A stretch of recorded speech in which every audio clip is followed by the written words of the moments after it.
everyone, my name's Caitlyn and welcome back to my channel, or welcome if this is your first time here. So today I'm going to be coming at you with sort of a kind of rapid fire version of my recent reads. So this will be recent reads number 6. So this will be all of my 4 and 5-star reads from November and December 2025.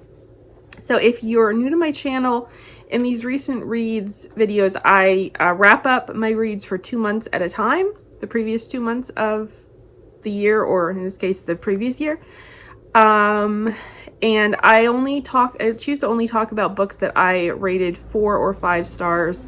If I would rate them less than a 4-star, then I generally don't rate them. So everything that I read will be on my Goodreads. So if you want to see all of the books that I read, feel free to check out my Goodreads and follow me or friend me if you'd like.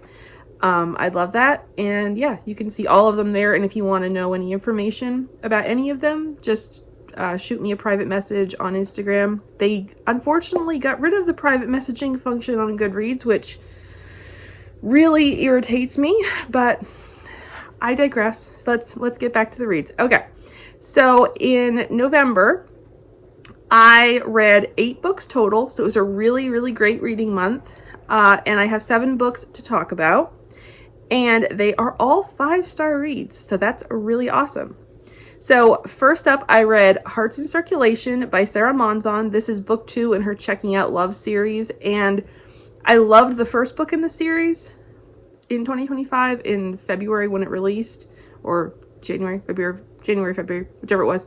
But I think I love this one even more. This one is just, oh, I loved it so much. I know it's gotten some mixed reviews, but I absolutely loved it so much. It was another fantastic, amazing rom-com from Sarah Monzon, and yeah, I loved it so much. So yeah, it was 5 stars. Loved it.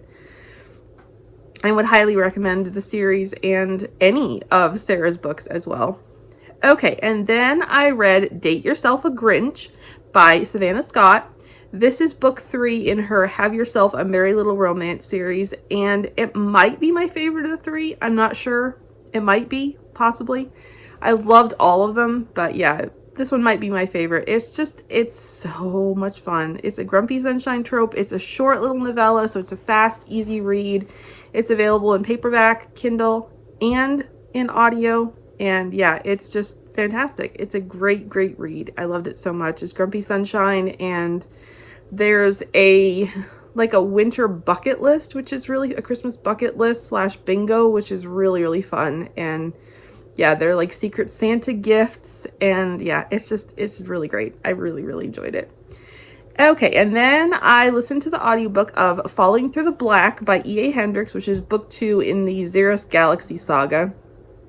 And again, I think I love this one even more than I did Suspended in the Stars, which is an all-time favorite as well.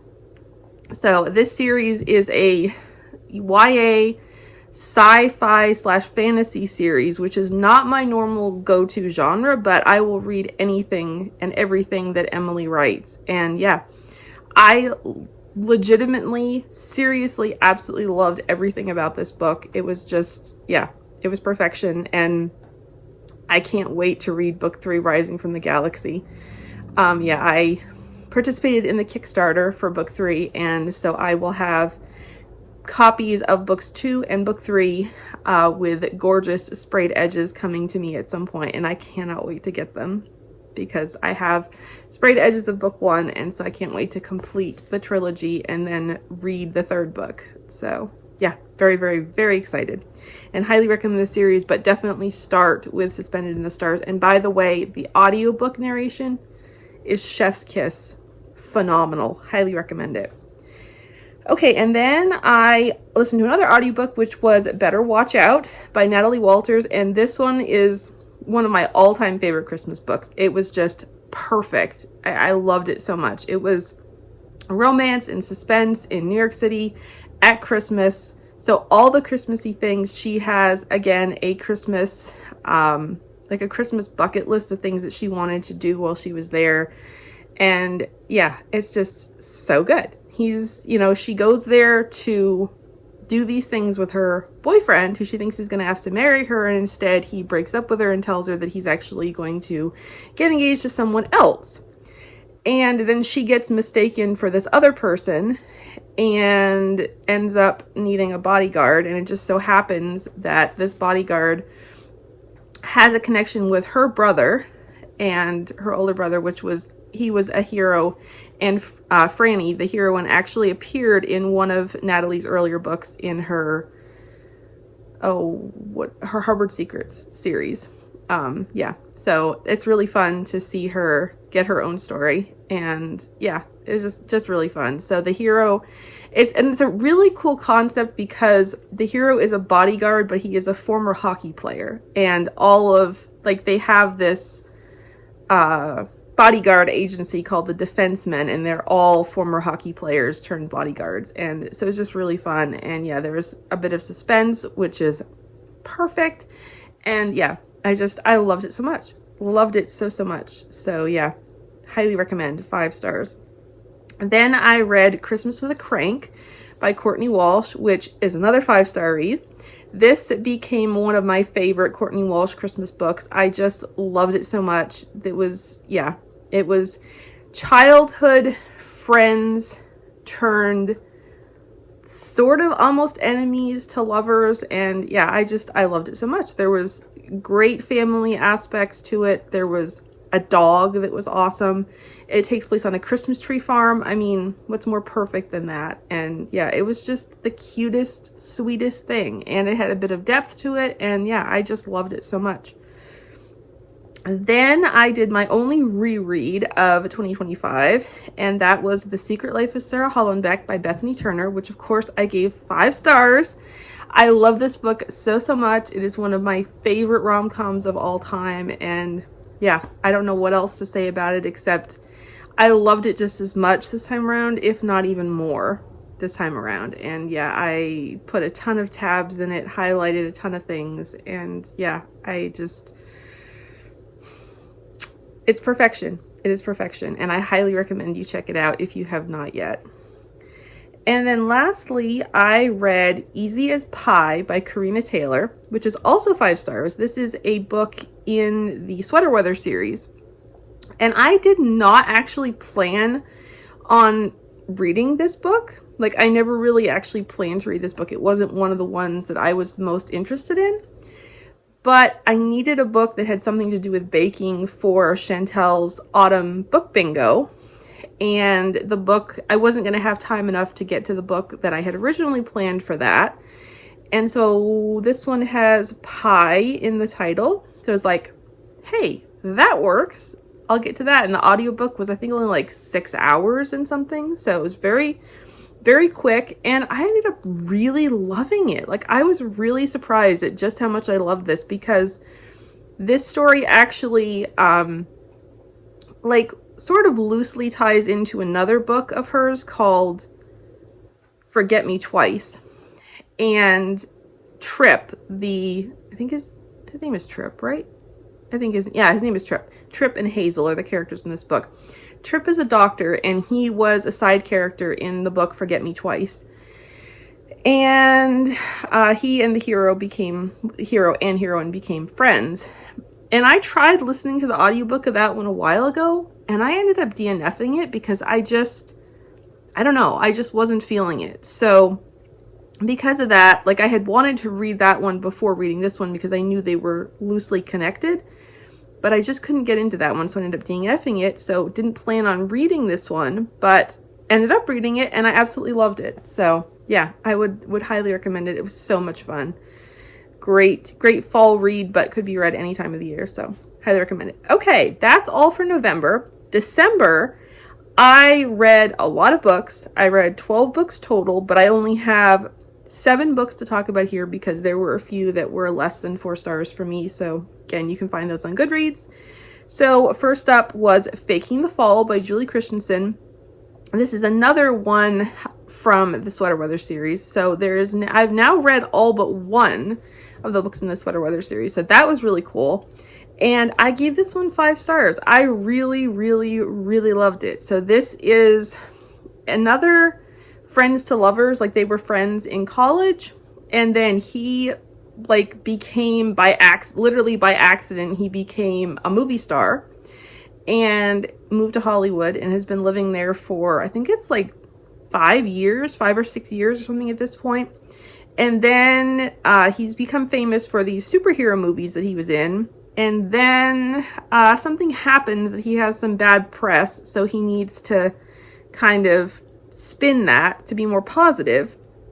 So his agent and his manager end up convincing her, his former friend, that maybe could have been more, to be his fake girlfriend. And then there's like gonna be like a planned proposal, and she will say no when he proposes. And yeah, it was just really, really great. I mean, obviously it's, you know, fake dating, as you can tell from the title, Faking the Fall.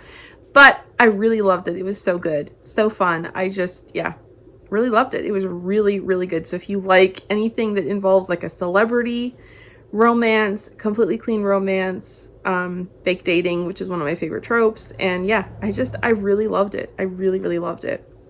Okay, and then I read Book and Ladder by Savannah Scott. This is book 2 in her Firemen of Waterford, Tennessee series. Another bookish book. Loved it so much. So this is full-on enemies to lovers. They knew each other in high school, and yeah, we're sort of together, and then something happened to split them apart, and they've been enemies ever since. But they're both bookish. She runs a bookstore. He is a fireman, but he secretly has a bookish podcast that she is a fan of, but she doesn't know that it's him. So it's got the You've Got Mail trope. So they start chatting through his podcast, even though they don't know who each other are talking with. So it's very, very fun, very sweet. I loved it so, so much, as with all of Savannah's books. So yeah, I highly recommend it. 5 stars. And then I read Holly and Nick Hate Christmas by Betsy and Amant. This was another 5-star book. I loved it so much. The audiobook was great, by the way. Really loved it. Yeah, it was just a really great rom-com about 2 people who hate Christmas. Yeah, it has some feels of the movie The Family Stone, if you're familiar with that. Like, it sort of feels similar, but without the kind of sad ending, if you know what I mean. Yeah, and it was really great. I loved the faith message in it. I loved how the true meaning of Christmas was described and portrayed in the story. I just loved it so much. And it was very funny. Yeah, I laughed out loud a few times, and yeah, it was just a lot of fun. It was a really, really fun Christmas read, and yeah, would highly recommend it. And then I read Merry Xmas by Courtney Walsh, which I gave 4 stars. And again, I really, really enjoyed this one as well. The plot is kind of similar in a way. It's sort of similar to Holly and Nick Hate Christmas, except in this case, the characters are actually exes, but it felt a little bit similar, which is probably maybe why I gave it 4 stars, because I read it not long after Holly and Nick Hate Christmas. But yeah, again, really, really enjoyed this one. It's this woman who is a talk show host, and she goes home to her hometown and gets thrown together with her ex-boyfriend, and eventually they end up getting back together. And I really, really enjoyed it. Didn't quite become a favorite. That's why it's only 4 stars. But yeah, still really enjoyed it and would definitely recommend it. And then I read A Very Merry Holiday Movie Guide by Rachel McMillan. So this is a nonfiction book. That is exactly what it sounds. It's all related to holiday movies. So she actually, one thing I really liked about this book is she like splits it up into chapters based on themes. So there's like, you can pick like what kind of mood or vibes you are interested in. So like there's like city lovers, there's like romantic, there's, I can't even remember, there's like small town, vintage, like all these different kind of themes. And then she has like activities and things that you can do to like plan a party around that, and also movie viewing suggestion lists. So yeah, it was really fun, and I gave it 4 stars. Really liked it. Would probably definitely read it again. So would definitely recommend picking that up if you are a holiday movie fan. And there's also lots of great holiday related trivia in it and some great tips to add to your arsenal as well. Okay, and then I read In the Manger by Max Lucado. I never know how to pronounce his last name. I hear it both ways. But I read this. This was my Advent devotional, and I really enjoyed it. I gave it 4 stars. Yeah, I felt like I got a lot out of it, and I did really enjoy it. The only reason why it was 4 stars instead of 5 stars was I kind of wished that the devotionals, each one had been a little bit longer and had a little bit more meat to it. And because in some of the cases,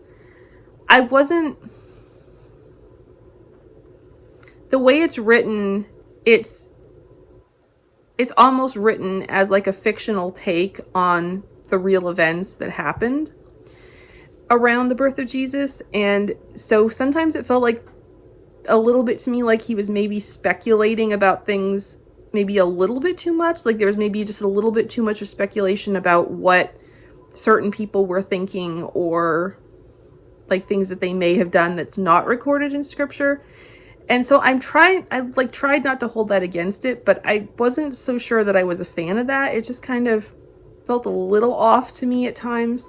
It's hard to explain, but yeah, it didn't always sit the best with me. So those 2 reasons are why it's only 4 stars, but I would definitely recommend it. And I do definitely look forward to reading more of his books. This is only the 2nd book of his that I've read, and definitely look forward to more.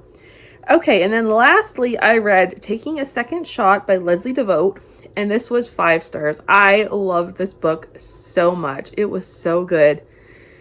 Oh my goodness, this book was, yeah, it was just so good. I mean, I am not a soccer player. I actually know very little about soccer, but I feel like I know a little bit more thanks to reading this book. And yeah, the story was just so good. It's about this woman who comes back to a town where her this small town in Georgia where her grandparents live, and she lived there for a year when she was 11. And she meets this guy, Scott, who she knew in middle school, and they had a bit of a square dancing mishap in middle school, and they basically have not seen each other or spoken since then. But you kind of see that they both sort of had feelings for each other. And so he was going to become a professional baseball player, and then something happened in his life, so he ended up moving back to his hometown, and he is now taking care of his 5-year-old nephew. So it's sort of a single dad trope with, you know, a little bit of a twist. And so she, Rainey, the heroine, is on the path to becoming a professional soccer player. And yeah, it was so good. It's hard to describe. Like, it had all the small town feels that you want. It was so cozy. There was a great faith message in it, and yeah, it really impacted me deeply. There were some funny moments, and it was very sweet, and there was a really great, like, I loved the fact that Rainey had never dated and that she'd never been kissed, so her first kiss with Scott in the story was pretty awesome. So yeah, really loved this one and would highly recommend it. It just released on December 30th, so yeah, should be in a Walmart near you or wherever else you buy books, because it is a love-inspired book. And so yeah, I would highly recommend that you check it out because it is a great read. So yeah, so that's everything for this recent reads wrap up. So yeah, thank you so much for watching. I'll see you in my next video. Bye!